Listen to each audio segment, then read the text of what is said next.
Back in May 15 this year, so barely 2 months and 1 week, I did enter, or I worked on an entry to the blog that you find in Ko-fi, May 15. In fact, I think that I am going to add the link to the description of this post.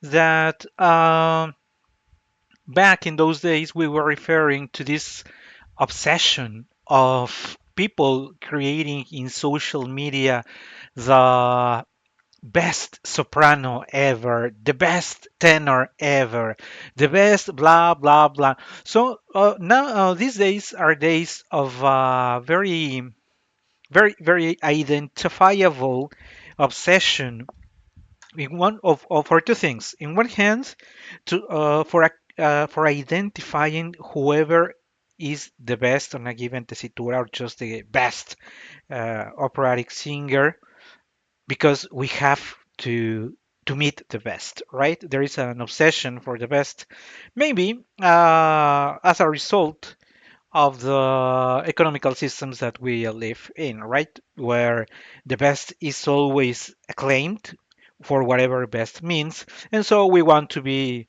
the smart guy in the room who says, "I know the best singer of a given gender." On the other hand, there is also, because I was telling you there are two things. One, meeting or getting or understanding or getting to know the best, the obsession for the best. But the second, that it has to be the easy way for me.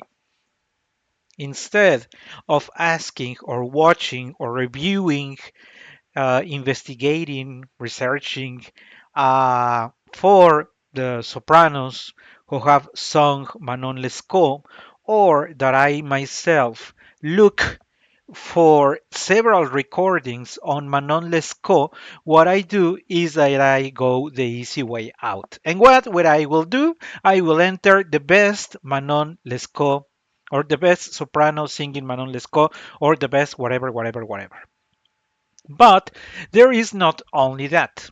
That's where my entry in Kofi was about to barely over 2 months ago. But now we are going to refer to this other obsession that is so very close to this to the first one, and that is the obsession for the top. Now we have the top or the best five tenors of the century, the 10 greatest soprano, the five greatest baritones. At the end, if in the case of my first written entry in Kofi was about a singular, but now it is pretty much the same if it is plural, and now we have tops for everything. You know that if you go to YouTube and you enter top, you can almost have a top for anything that may come to your mind, so why not making it for the opera? And that is, again, as in the case of when you choose it individually, if you do it even in plural, if it is still the best way, the easiest way out. For instance, let's try best baritone singers, and we will be provided with a list of videos. Baritones in pop music, that was not expecting. The most popular tenor and baritone arias. I don't know why they mixed them, but they did. The baritone high G from 1903 to 1983. I could tell you that this one might be very interesting. This one from Opera Archive is very interesting because it talks about the bad and the great of the chestnut voice. But look at here, five best baritone opera renditions and arias. If you want to take a look at this one, because we can click on the given result, you will be provided with whatever it is that the creator of this video chose, and he thinks that the five best baritone opera renditions and arias are, for what we can see in the list below, two for Ettore Bastianini singing Cora Ingrato and Torna Surriento, Thomas Hampson singing Largo al Factotum, Ettore Bastianini again now singing Cortigiani Vil Razza Dannata, Laurent Norris singing the Toreador song.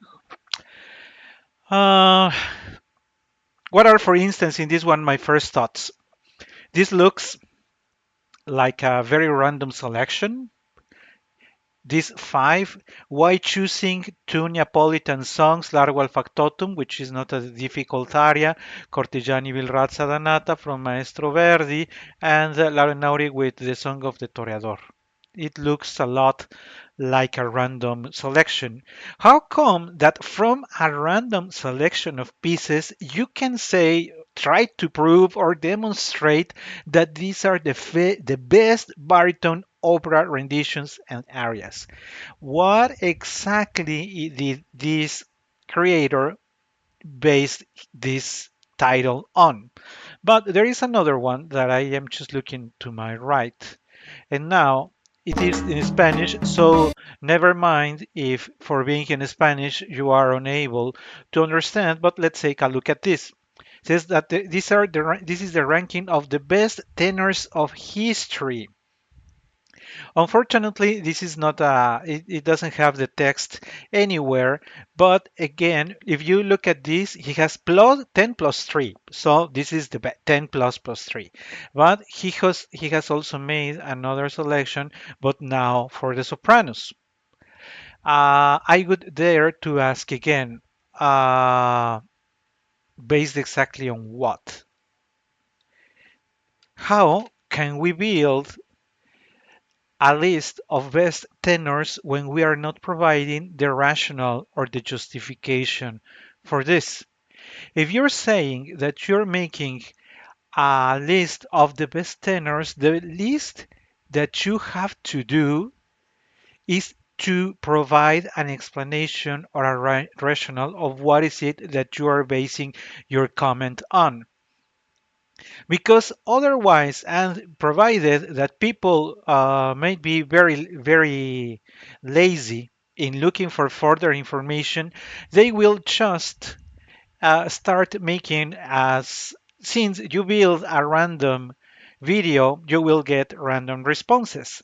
And since there is no justification on why you chose tenor A compared to tenor B or to tenor C, if you're not taking into account the style, well, if you are comparing a Mozartian tenor or a Mozartian singer versus a dramatic or a verismo singer, the list that you may be looking at may simply not work.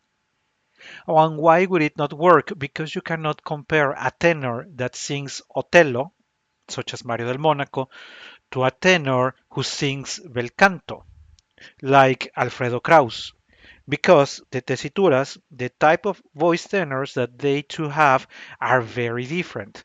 So if you could narrow a little and say the most important voices, Andrea Bocelli, by the way, I think it's a complete failure.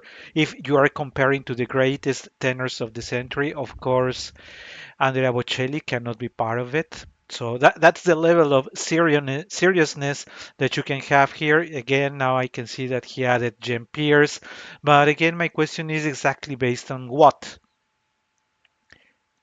Why did you happen to choose? But for the viewer, there is there is no point of departure because he is not given any justification as on why this could be the best singers of a given tessitura, which it is a which happens to be a problem because we are in times where nobody wants to research. Nobody wants to take a look at the best renditions. We can see some faces here. Nobody wants to take a look at how Anna Nitrievko does for La Boheme, and maybe look, now that you are on it, look for Victoria de Los Angeles, and now that you're on it, look for Montserrat Caballé, and then you can maybe look for René Fleming, and then you can look for Mirella Freni, and then you look for Clara Petrella. And after you have done that, then you can come up and say that you learned about why or who are the best singers. If you just happen to see here, we have another video that now claims to provide the 15 best soprano voices. Forgive me, but I couldn't agree that Jesse Norman could be part of it. Um but still it's open to having a conversation, right? Because if you don't, and let me apologize if I am insisting on this too much, unless you provide a point of departure for your decision or choices or your favoritism towards one or the other, this is just a random list. You take a look at this. They are comparing Jesse Norman, who is in this case called a Falcon soprano, compared to Kirite Kanawa. Very, very different voices. Then Nelly Melba and then Elizabeth Schwarzkopf compared to Lily Pons, who is a coloratura soprano. How can we compare a coloratura soprano who sings the Bell song from Lacme to Jesse Norman, who sings something very differently? And now comparing this same coloratura soprano to Renata Tebaldi, one of the most incredible lirico spinto voices for the soprano. So if you see, and then we have another dramatic color. Well, it is called dramatic, but John Sutherland, in fact, was a coloratura soprano. How can you compare the type of soprano that was Joan Sutherland compared to Birgit Nilsson, who was a Wagnerian? So this list is exactly what I was telling you before with the tenors. This is a complete misunderstanding of the type of voices. So if you choose a best title for your video and you say my favorite 15 or the 15 that came to my mind, or these are the ones that I say that are the best just because I give no explanations, just because that could make a lot more sense than saying that this is the top 15 female opera voices when you are comparing apples to pineapples and maybe to watermelons. We think that this guy or this person is he loves Callas because he calls Callas a soprano assoluta, which is to be discussed. By the way, Montserrat Caballé was not a lyricos pinto as it is stated here. So again, to wrap up today's video, please be more exhaustive. Please be more demanding on the content that you are consuming. If you are going just the easy way out to get in 5 minutes your understanding of the best or of the top of anything, that's the quality of the results that you're getting, that you're building in your own understanding of this amazingly beautiful lyrical art.